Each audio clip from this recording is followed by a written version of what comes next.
schedule, but storms ended up missing us. So I'd like to introduce some of the town board members. Leo Zipper. Chuck Tice. Tom Herman. Dan Worthel. And myself. And I didn't miss her, I got her email. And Linda Wake, brains behind the operation. Thank you, John. Okay, on the comprehensive plan committee, we have Bob Straka, right there. Dick Chappelle. Sonia George. Bart Munson. No, is Dick Whiteman here? Okay, Lee Flackenbach, Charlie Jarman, Susie Wick, Peter Hurth, and this is Jeff Sanders. We're going to have to stand up. I just want to thank everybody for coming. It looks like a good turnout, nice night. So,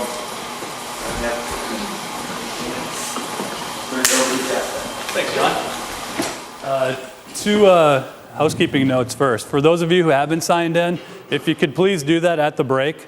Sign-in sheets at this table up here, table in the back. And second, after the meeting, John's buying drinks. Didn't know that, did you? The meeting tonight is in two parts. The first half, what I'm going to try to do is describe what we've done since we began. Where we are now, take a break for about 10, 15 minutes, try to come back without visiting the other room over there, at least for too long. And we'll get into the guts of tonight's meeting, the actual mapping part. The mapping part of the meeting, the cognitive mapping exercise, is an opportunity for each one of you to essentially draw out on a map exactly what you want to see this community look like 20 years from now. And what we'll do is take all of your maps and essentially blend them together into a preferred or a majority opinion map. And from that, we'll build a future land use map. Now, it's not just your maps that will end up being the future land use map, but much of that future land use map will come from what you do tonight. As always, if you have any questions at any time, feel free to raise your hand. Or yell or throw something at me or whatever it takes to get my attention. Keep in mind, we're looking at about an hour and 50 to 2 hour minute meeting just with the stuff on the agenda. So lots and lots and lots of questions mean it's going to take longer for John to have to buy all of us drinks tonight. So what is smart growth? Well, in 1999, Governor Thompson signed into law Wisconsin Act 9. It's the comprehensive planning law. And essentially what it said is that every community in the state, every town, village, city, county, and even every regional planning commission must, by January 1, 2010, have an approved and adopted local comprehensive plan, or that community would give up its right to make local land use decisions. Now, in the case of a town, that means if there's a town January 2, 2010 that doesn't have a plan in place, all of those local land use decisions either stay with the county, or if the town had the authority, reverts back to the county. So that was a significant incentive for communities to participate in this process. More importantly, though, it's an opportunity for every community and the residents of every community, the landowners, the business owners, the homeowners, to participate in a process to identify and determine your future. So on one end, the state is saying, if you don't do this, which every community had the right to pass on this law, knowing full well that you'd give up those decisions or that decision-making power in the future, but those that do participate in this must complete the planning process with a high level of public participation, which is why all of you received a mailer way back when for the kickoff meeting. Many of you were in attendance at that meeting. It was followed up a month later by the visioning meeting. After the visioning meeting, we've had a series of chapter meetings with the plan committee at the town offices. And those chapters we'll talk about in a little bit. As John mentioned, this meeting was initially scheduled for June 7th. I think the Green Bay Press-Gazette called it the Night of Terror. Well, fortunately for this community, you didn't have to deal with some of the stuff that some of the communities in northern Wisconsin had to. But I and the planning committee struggled for 3 or 4 hours about whether to pull the plug on that meeting or not. And finally, the fear of what could be made the decision relatively easy. So for those of you who hope to be here January or June 7th and you're here tonight, again, thank you very much for coming. There's some things that this plan is intended to do, and preserving what it is that you have, the things that make this community special, is really at the top of the list. Regardless of what happens in the future, regardless of what kind of development occurs, this plan, the intent of this plan is to ensure that the community retains its inherent character, its natural beauty, its culture, everything that makes Sevastopol what it is today.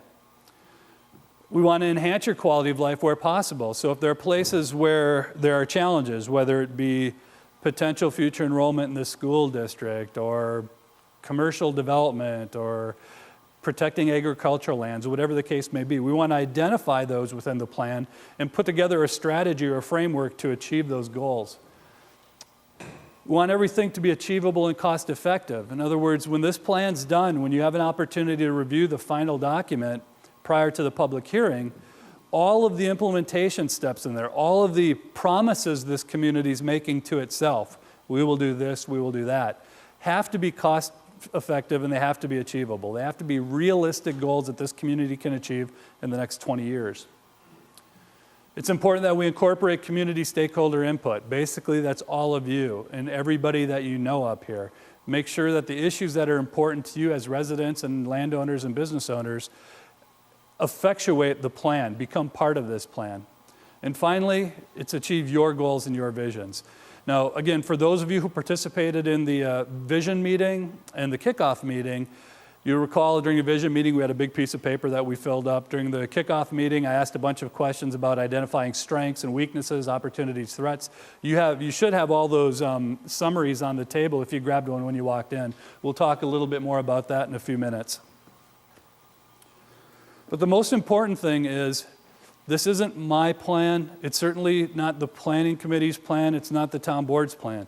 If this plan is successful, if it's implemented down the road, it will be because the community believes in the plan. Now, there are going to be directions that are taken at certain points in the process, whether it be economic development, housing, whatever the case may be, that some people won't be in favor of.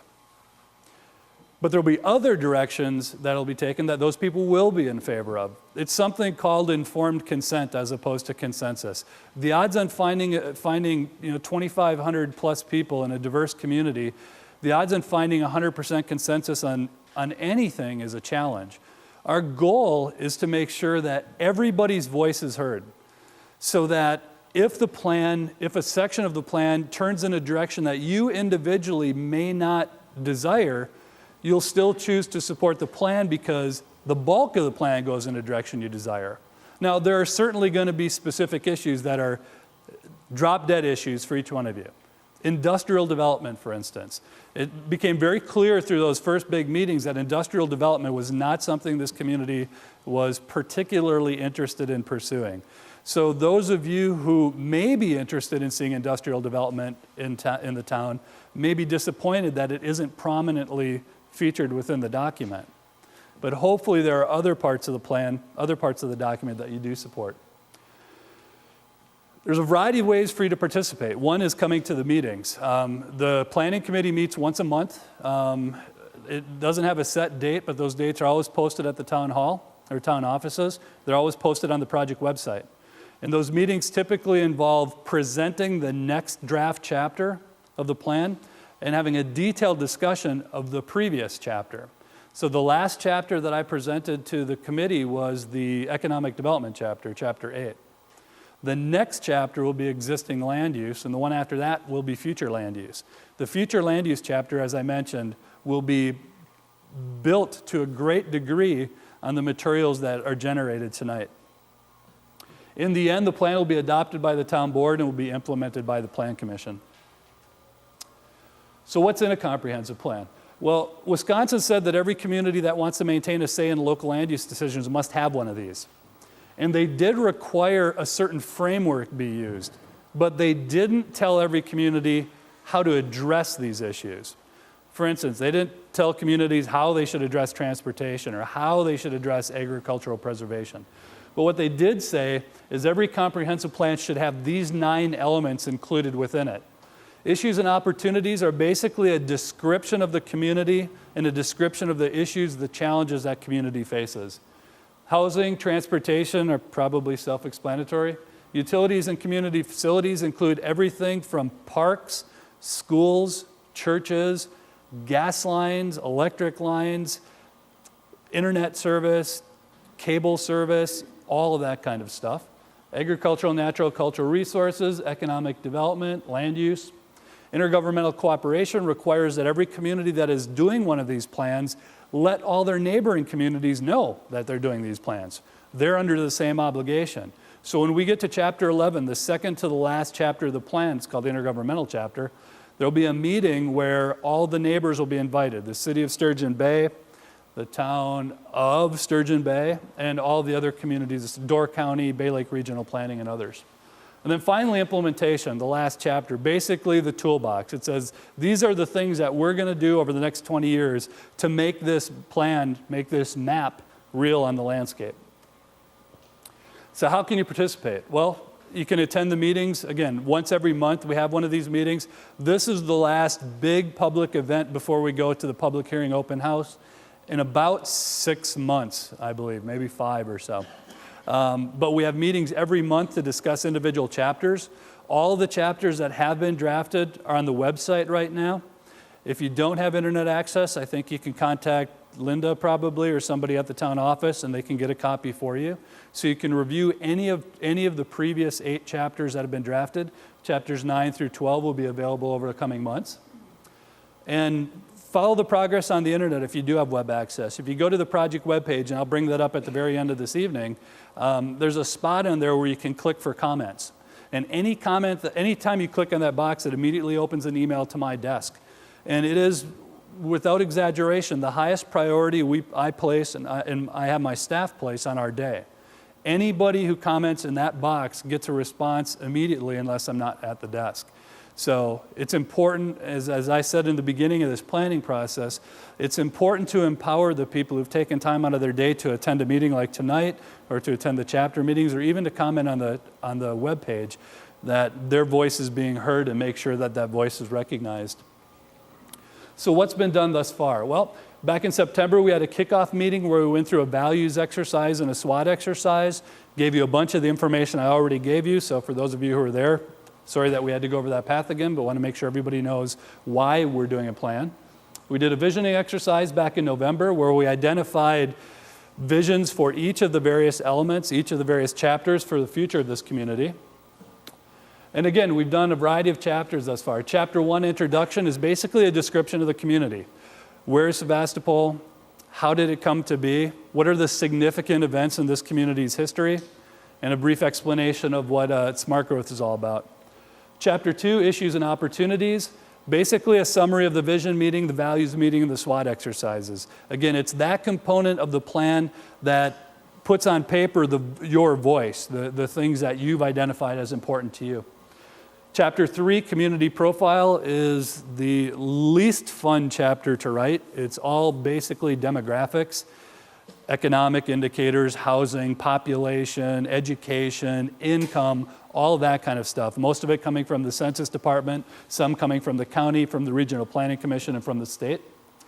Chapter 4, Housing. It's a description of the existing state of housing in the community, the types of housing that may be needed or may be desired in the future.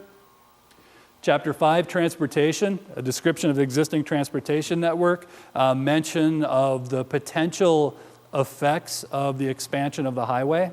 Quite a bit of discussion about multimodal opportunities, meaning bicycle and pedestrian opportunities in the community. Chapter 6, utilities and community facilities. Again, a description of all the ways in which services are provided to you as residents of the community. Chapter 7, agricultural, natural, and cultural resources. Cultural resources are those things that are important to you as a community. They can be anything. They can be buildings, structures, they can be people, they can be ethnic culture, anything that's important to you as a community. Chapter 8, economic development. Again, a description of essentially the economic climate up here, businesses that exist, what kind of deficiencies exist, what kind of economic development, if any, this community wants to see occur over the next 20 years.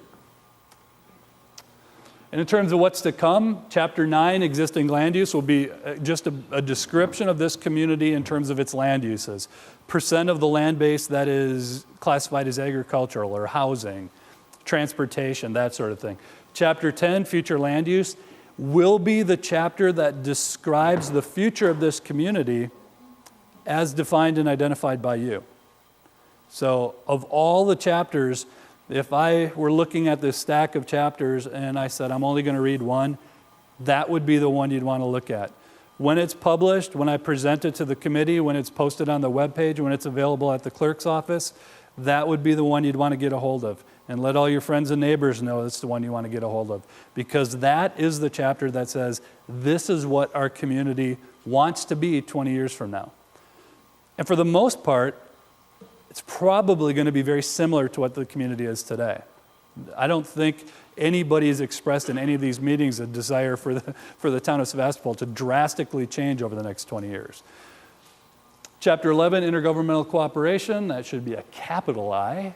We'll be having that intergovernmental meeting, if I remember right, I believe it was in September or October. And then finally, again, draft Chapter 12, the implementation chapter. So in terms of those exercises, what do residents value? Well, I'm going to put these up here just for a moment. I'm just going to scroll through them. You have a complete summary of these exercises on your table. If you have any questions about any of these, when I get to the questions section, feel free to ask. But these were some of the things that you, or those of you who participated in that first meeting, identified as strengths. Obviously, the natural environment and rural character were big deals up here. In terms of weakness, affordable housing, aging population, high taxes, declining enrollment at schools,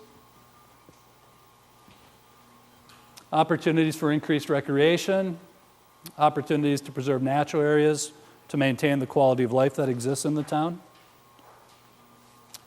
Potential threats, commercial development. I think if I remember right, it was uncontrolled or unconstrained commercial development resulting from the highway. Overdevelopment, future of the school district was considered a threat. Not so much the district, but what happens if the district enrollment levels decline significantly and you have to talk about consolidation or those things. In terms of the vision exercise, again, we asked specific questions related to all the various elements. In housing, the issues that popped up most often listed there. In terms of transportation, certainly the issue of agricultural equipment on town roads was an issue to be addressed in the plan. Services.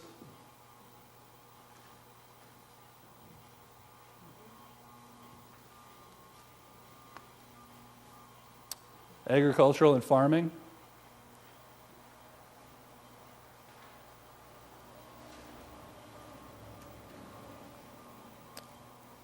Nature.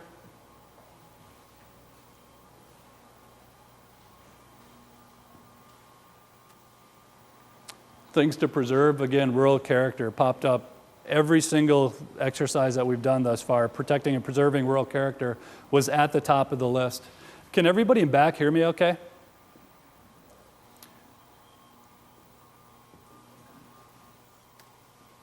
In terms of recreation, there's a desire for parks and hiking trails to preserve hunting and fishing over the long term. Take pride in the year-round population, nature and conservancy areas, the shoreline of Green Bay and Lake Michigan. So in terms of everything that we've done thus far, starting from that kickoff meeting, the vision meeting, the chapters that we've drafted thus far, to right where we are tonight. Does anybody have any questions about anything I've talked about or the plan in general? Yes, ma'am. The website is that which is printed there, Omni, Yes, ma'am. with two N's and with two N's. two N's. OMNNI. That should be written on one of our pages, but I don't see it. It's on the agenda. It should have been written, but I think it's on the bottom of the agenda. Were there any other questions about what we've done thus far?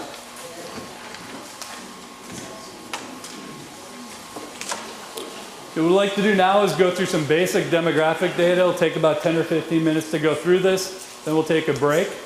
When you come back, we'll actually get into the fun part of the exercise. In terms of population, the community grew significantly between 1980 and 2005. For those of you who've lived here over that time, that's probably no surprise to you. But a 58.3% increase is rather significant. Booming growth would be a good way of describing it.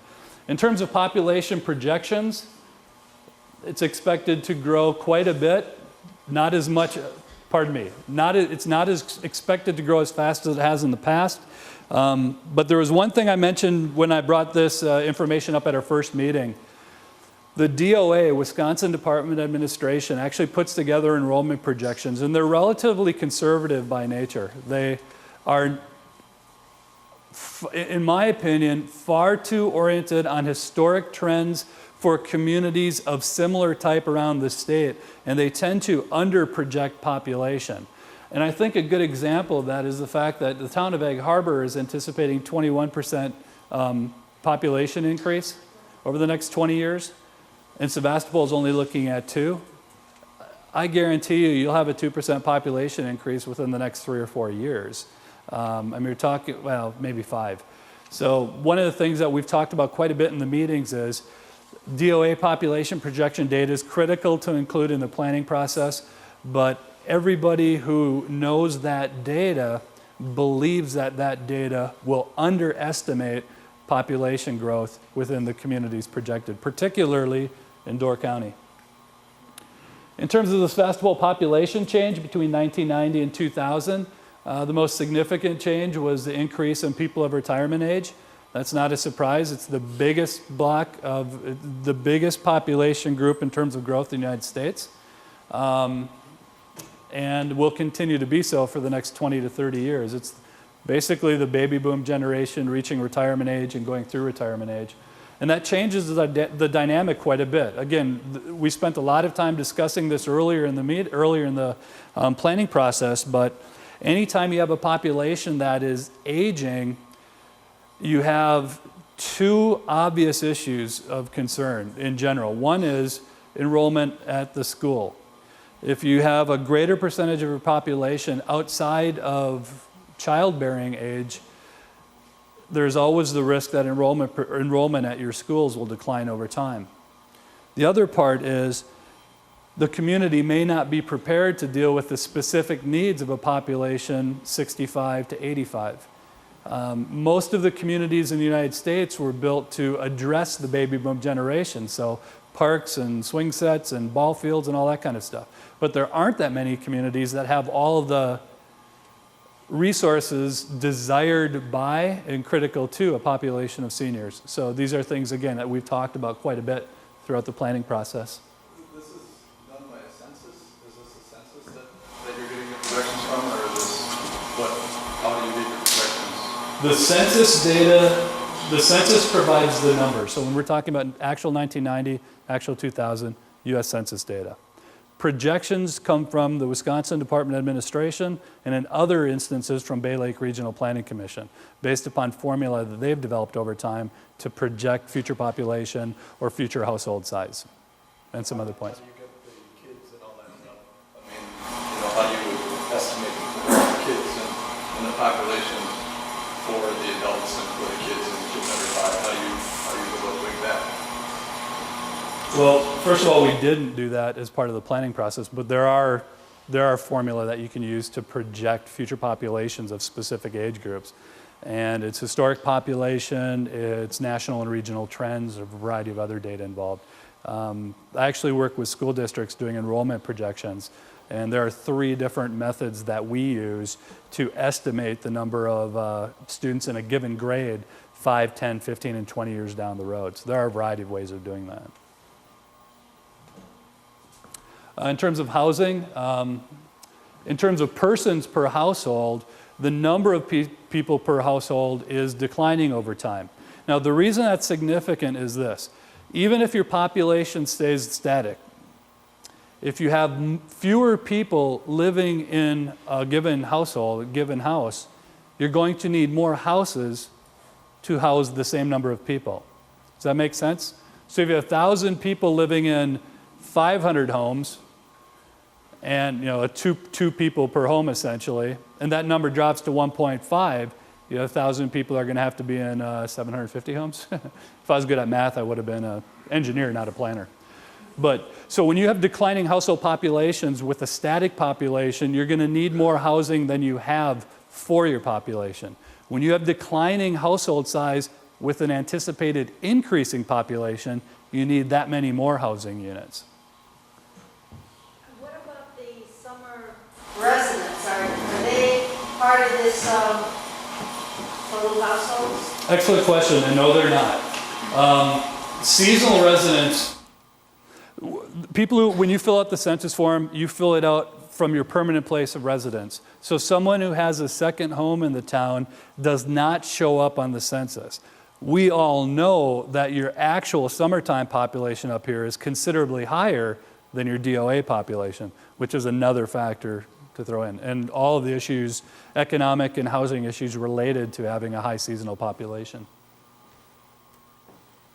In terms of housing value, well, again, no surprise to anybody, the price of housing, the cost of housing is going up. The biggest increase over the most significant increase, I guess I would say, not the biggest, between 1990 and 2000 was in homes priced between $300,000 and $500,000, a 1,262% increase in 10 years. The median home value increased from $80,000 to $156,000, almost $157,000, almost doubling over the course of 10 years. In terms of enrollment, you have, and this is the number of town residents actually enrolled, not the level of education of town residents. And again, not a surprise to see declines when you have a population that is aging. An aging population will tend to have a corresponding decline in the number of children enrolled in schools. In terms of education, a significant increase in the number of residents with graduate degrees. That's very, very high. And most of Door County, again, shares that trait. When you get into Kewaunee County, Brown County, Outagamie County, that number, that percentage of growth over time will not be nearly what it is up here. In terms of employment, well, there's a little bit skewed because 1990 employment was really high. That was the dot-com bubble, and then that bubble burst. But for the most part, employment and unemployment up here over the last 5 years have been relatively stable. There have been some industries that have been experiencing relatively high growth. In terms of occupations, management and professional are, three out of every 4 people that live in this community have identified management. Let me take that back. Let me look at the numbers more clearly before I start talking. There's a 75% increase in the number of residents who work in the management and professional field, and a significant decrease in the number who work in farming and forestry. Again, probably not a surprise. All over Wisconsin, we're losing working farms, and in Door County, it's no exception. That would include orchards as well. In terms of household income, incomes have gone up quite a bit over the past 10 years, between 1990 and 2000. The downside, of course, of starting a planning process in 2005 or 2006 is we're stuck halfway between the census data. So one of the things that we'll be talking about in Chapter 12 is when the plan's done, when you as a community look at it and say, that's our plan, we want to adopt it, you'll get that plan in electronic format. And then 3 years down the road or 4 years down the road in 2011, when the 2010 census data is available, you'll be able to plug those numbers right into the document. So, some basic assumptions about the community based upon the demographic data. population is growing slowly over time. School-age residents are declining while retirement-age residents have grown by 22%. Total households have increased while average household size has decreased. Again, that plays a role in the number of housing units or the amount of housing you'll need in the future. Total housing units increased by 127 between 1990 and 2000. Price of housing has gone up quite a bit, and Sevastopol is becoming a more highly educated community. Number of people employed and unemployed in the workforce increased between 1990 and 2000, and the median household income grew rather significantly between 1990 and 2000.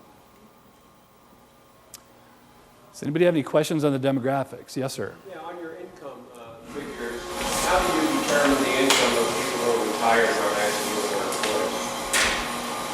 Or are they a part of that statistic? Well, they are. Keep in mind, all this data comes from the census, so it's all self-reported. So it's how you as individuals filled out that census form. That said, people in the workforce is defined as someone who is actively seeking, who has a job or doesn't have a job and is actively seeking a job.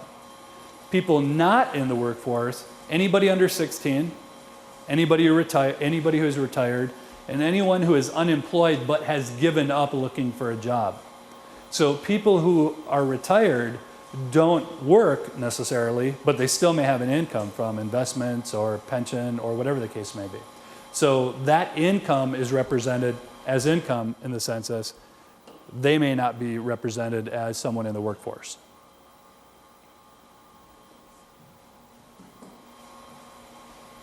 Everybody wants to get to the break and get to the bar? If you have any other questions, feel free to stop up, ask. Otherwise, take about 5 or 10 minutes, get up, stretch, grab a soda if you'd like. Soda and cookies, water. We'll move into the map.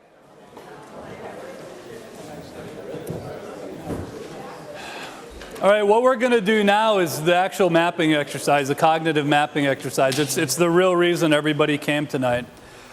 First of all, if there's anybody who doesn't have a map or doesn't have a set of crayons or colored pencils in front of them, please raise your hand. So everybody has pencils, and except for this gentleman here. Thanks, John. Thanks, Leif. So what I'd like you to do is turn the map so that map 1 side is showing. It says map 1 on one side, map 2 on the other side.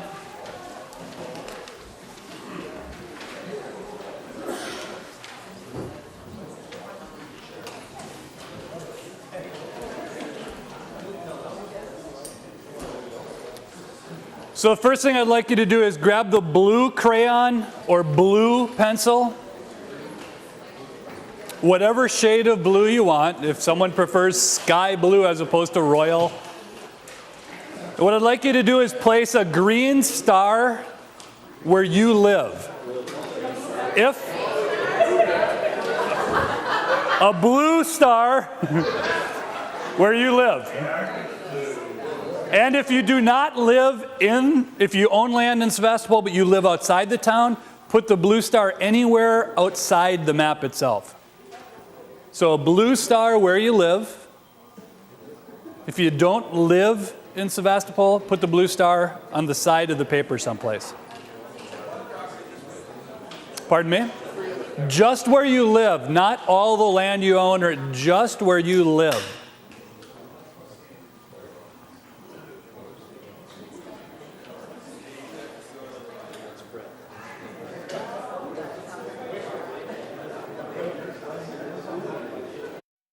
Orange crayon or the orange pencil. Identify the 5 roads you most frequently travel, and all you have to do is draw a line on that road. So basically it's the route you travel or the road you travel, however you want to classify it. It could be the road in front of your house and the highway, but draw an orange line.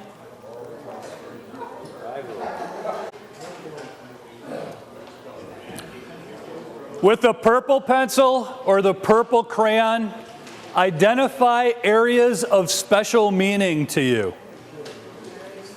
anywhere in the community. You can circle it. What I'd like you to do, however, is in the note section on the right, tell me what it is. If you circle Whitefish Dunes, I'm going to know Whitefish Dunes. But if it's someplace else, it could be the place that you were born, the place that you had your first kiss. Whatever has special meaning, let's not go beyond kissing. Whatever has special meaning to you, but just tell me in a rated G family-friendly way what it is in that note section. If you have any questions, just raise your hand.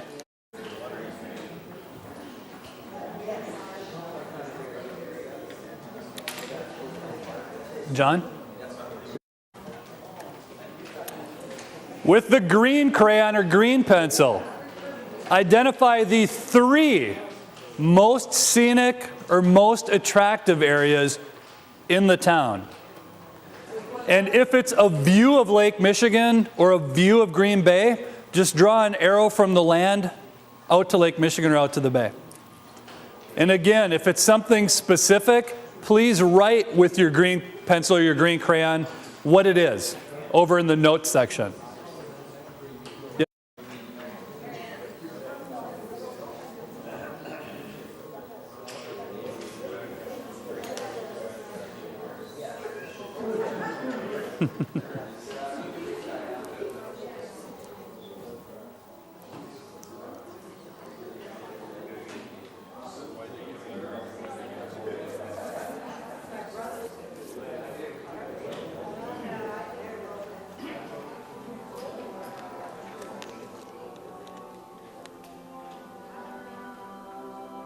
Yeah, man. I like Matthew Road better. I think that's That's prettier. what I circled it. I put I on like the it. view from my house. No, but I'm saying 42 is getting too commercial. Now I want to go. Is this Forest Lake? Well, you gotta go. It's not You shaped gotta go like that. north of Inner. No, that's the Mud Lake south of Park Lake. Park Lake is up here. Park Lake is I've seen divided. all that white space and Yeah, I'm... but Park Lake is divided between them.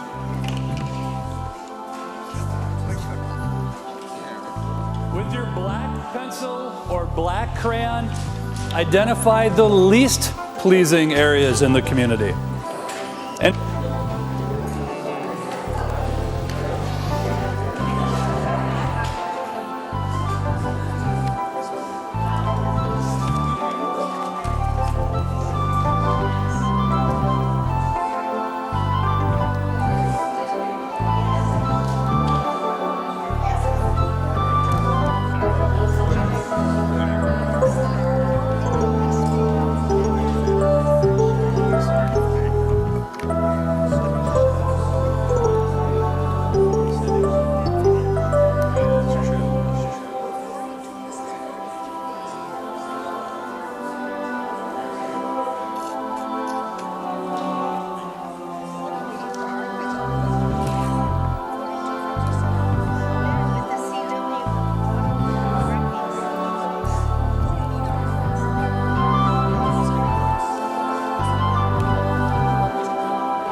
pencil or red crayon, identify areas of traffic concern.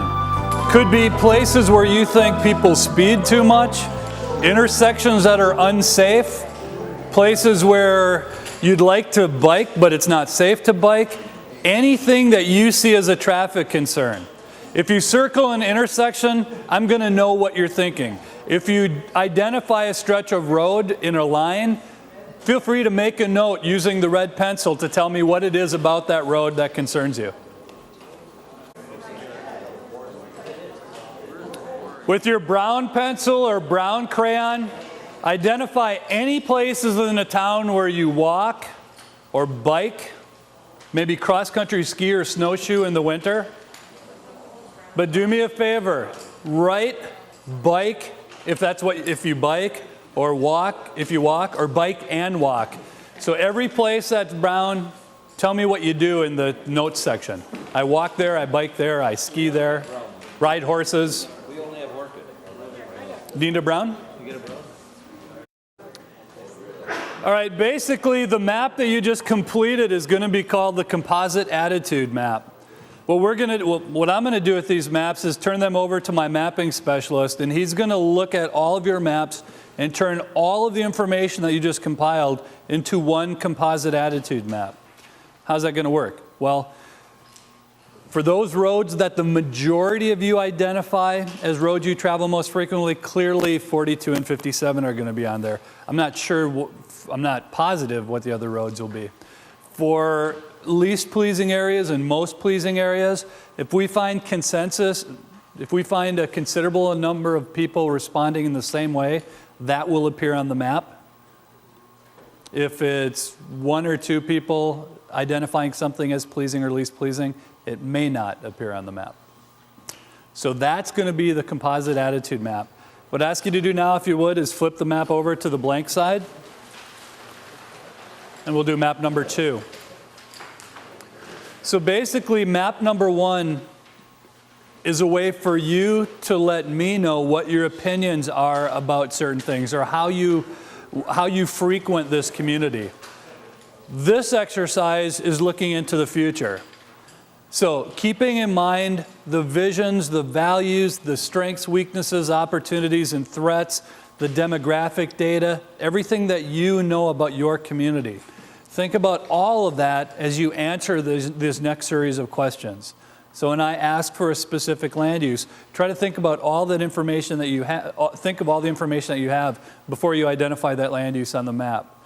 So first, with a green crayon or green pencil, put a circle, big circle, small circle, but a circle wherever you would like to see parks or recreation areas in the future, not where parks and recreation areas are now. If you don't want to see any additional parks or recreation areas, don't put a circle on. Recreational areas could be everything from a playground to a senior center.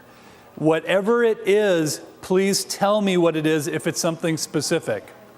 If it's a park and that's all you want, you can put a little P in the circle. If it's something like a senior center, an aquatic center, a paintball course, let me know specifically what it is that you desire.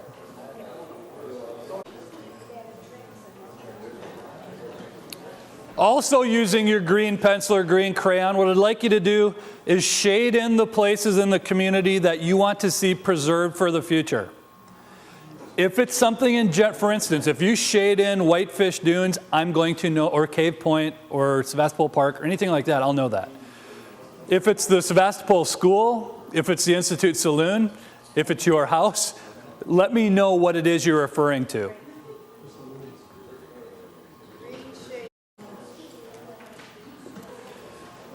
With a brown crayon or brown pencil, identify the places where you want to see future farming or farming preserved. When I talk about farming, agriculture, it can be vineyards, it can be aquaculture, anything, tree farms, anything agriculture. Brown. Earlier called the majority opinion map. It'll be one of the things that we use to develop the future land use map.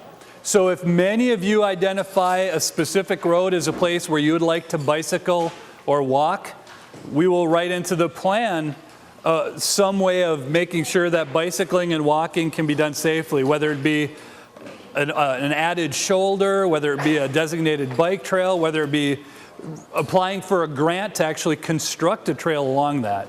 So that's what we'll be looking for, places where you as a community have some consensus about what you'd like to see or what you'd like to do. So we haven't set a date yet for the Chapter 9 meeting. Chapter 9 is the existing land use. It will be sometime in July. Keep in touch with the town board or the town offices or the project webpage, and you'll know when that's going to be held. The meeting schedule and the plan process info is on the webpage.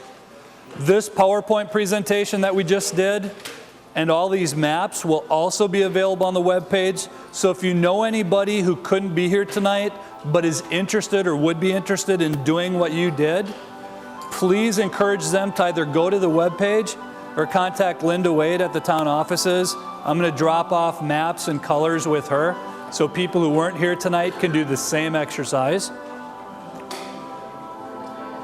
And the next big event will be the open house and public hearing at the very end of this planning process. Again, probably this winter, this coming winter. But between then, we have Chapter 10, Chapter 11, and Chapter 12, Future Land Use, Intergovernmental, and Implementation. If you do know anybody who wants to complete this exercise on their own, ignore the June 28th. Sorry about that. I wrote that when it was June 7th. Have them try to get it back to us by the middle of July. As far as the project website I mentioned earlier, it should be on your agenda. I have business cards up here if you need one. But go to www.omni.com with 2 N's.